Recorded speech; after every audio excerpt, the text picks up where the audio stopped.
Hi everyone, I am Bhumit Arora, a second year student in DSAI IIT Roorkee.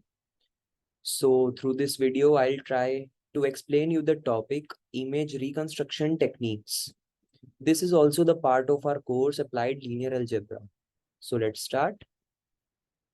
So the first question that comes into the mind is what is CT or computed tomography? Image reconstruction. Well, this means to compute the attenuation coefficients of different X-ray absorption paths obtained as a dataset or a projection. So what is an attenuation coefficient? An attenuation coefficient is a measure of how much the incident energy beam uh, or an X-ray is weakened by the material it is passing through. There are certain reconstruction algorithms associated with it. The most basic are back projection and filtered back projection. Well, back projection is not used in clinical setting as it cannot produce sharp images. But if there are more and more projection angles, the image will get sharper and better. The image will somewhat remain blurred. We cannot reconstruct absolute perfect image with this. On the other hand, filtered back projection is an update of the conventional back projection as it overcomes the limitations and it does this by applying a convolution filter to remove blurring and introduce blurring using sharpening and smoothing filters. So let's talk about the methodology. Well, back projection utilizes simultaneous equations of ray sum differing angles of a sine wave to compute the value of attenuation coefficient within a cross section. Because the human body has many objects with different attenuation coefficient, measurements are recorded at multiple angles around the box or a sinogram. As you can see in this image, we rotate the source and detector array into different angles and find the sinogram. So what is a sinogram? As you can see, uh, this wait, this is the cross section of the body part of which we need to reconstruct the image, and we rotate the source and the detector array in such a way that there are multiple detector arrays and we combine them to form a sinogram. This is also known as forward projection.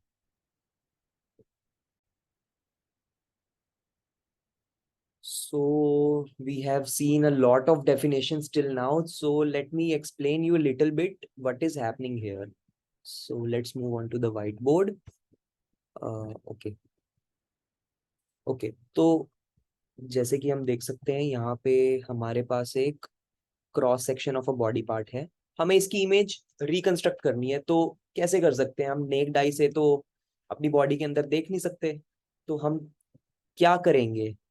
हम एक x ray source लेंगे और इस source से इस cross section of a body part के ऊपर different different X-rays project करेंगे.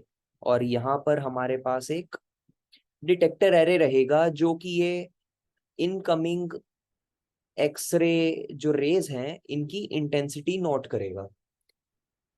इंटेंसिटी ही क्यों? I hope that you are familiar with Beer-Lambert law in radiology. तो Beer-Lambert law क्या कहता है? Well, the intensity of an X-ray, it is the multiplication of initial intensity of the X-ray with e to the power negative of lambda x. Lambda क्या है यहाँ पे? Lambda ये वही अटेनुएशन कोफिशिएंट है जो कि हमने पहले डिस्कस किया. एंड एक्स एक्स समझाने के लिए मैं आपको बताता हूँ. हम